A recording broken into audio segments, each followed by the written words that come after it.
I'm Jackson, and this is the extra credit for modalities.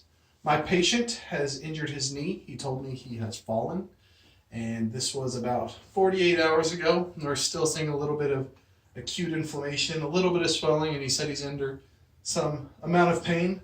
So we're going to go with cryotherapy. Cryotherapy is simply cold modalities, and what that means, it's going to be taking heat away from the tissue via conduction, which is just two surfaces touching each other. Like you touch a hot stove, your hand feels hot, the heat's being transferred into your hand because it's colder.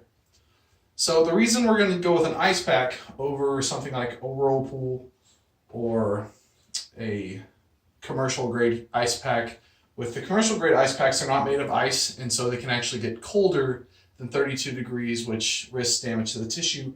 So we're just going to stick with ice, and we went with crushed ice, because with crushed ice, we're able to get a larger surface area, which is going to lead to a greater change in temperature faster than you would get with cubed ice. And there are two factors that affect tissue change and cryotherapy, and one of them is the temperature difference. So the hotter something is and the colder something is, the faster that temperature is going to change. And so when you're using ice, you always want to make sure that it's insulated, because you don't want to accidentally damage the tissues, and you can run into a couple of problems with that. So we always want to be safe and just have that insulating layer. And so we're going to place it on here, make sure that the ice is on the affected area, and if it's bigger, that's okay. The greater the surface area, the faster the change is going to be. With cryotherapy, the indications are generally for acute inflammation. You want to use it in that stage because it helps reduce the swelling, it helps reduce the pain, and it leads to easier recovery, and you can use therapeutic exercise afterwards to help regain that difference. Cryotherapy affects the body's system in two main ways. The first way is that it has a negative inflammation effect. The first is a cause of vasoconstriction, which is due to a decrease of histamine and prostaglandin. And this occurs through the reflex stimulus that causes that vasoconstriction from the cold feeling on the tissue. And the maximum effect you see at this is for 59 degrees, you're going to get the maximum constriction of your lymphatic vessels.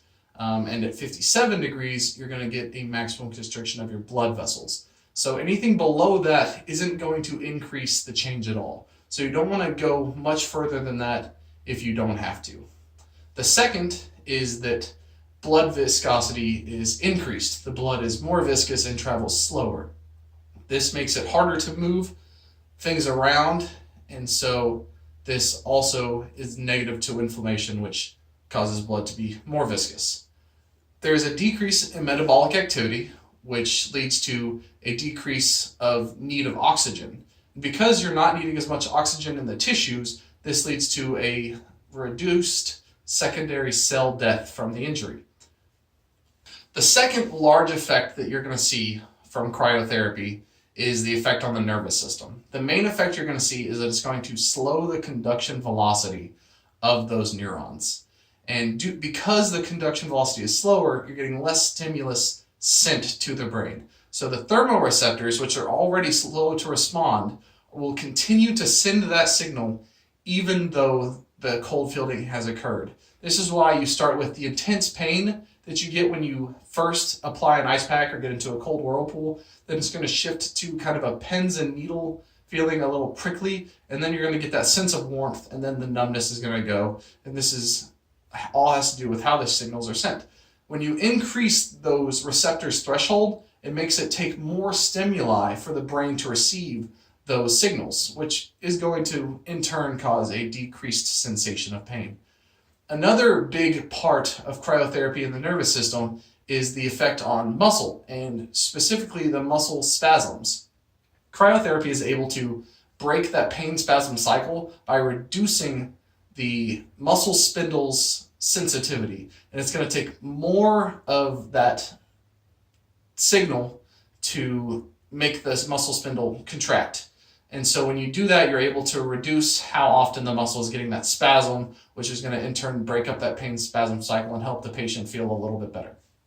Before you start cryotherapy, you need to make sure you go over with your patient the contraindications that are for cryotherapy. The first being Raynaud's phenomenon, or when your arteries in your fingers and thumb go into a vasospasm, which causes a lower blood supply to those fingers, which creates the numbness in the fingertips, and you get kind of a purplish hue, and they start to get a white waxy shine on them, and this can extend to hours after the treatment. And so you don't want to reduce that blood flow. And so if this is known, you need to make sure that cryotherapy is not used.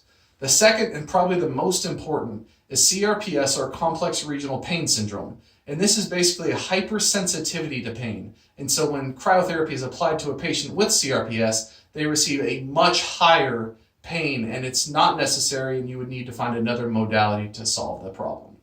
Another one is cold urticaria, which is simply just an allergic reaction to cold, which can result in anaphylactic symptoms. And so a big problem with this is if you don't know about this contraindication and you use a cold whirlpool, it can cause a complete allergic reaction to the entire body, and this can result in a medical emergency.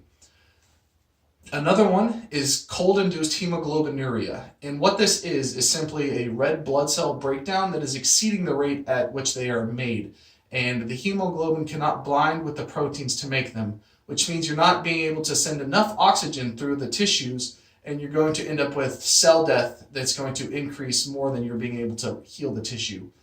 The symptoms might be dark urine or low blood pressure in those patients. The last one that we're going to look at is cryoglobulinemia, and this is abnormal clumping of the plasma proteins, the cryoglobulins, and people with this issue tend to have a purplish discoloration or shortness of breath. And so before the patient is induced into cryotherapy, you need to make sure you go over those contraindications to make sure that it is safe and the most useful modality in the situation. Now that we've gone over all of the main points of cryotherapy, we need to go over the treatment time. The treatment time generally for cryotherapies is 20 minutes on to 2 hours off. And the reason that's so long is because when the deep tissues are cooled, they're insulated by a layer of adipose tissue. And adipose tissue is fat tissue that works kind of like your insulated cups that you use that can keep water cold for a really long time, or if you need your coffee warm throughout the day. And so those deep tissues can take up to 2.5 hours to rewarm after treatment. And so you don't want to cool tissues that haven't properly rewarmed.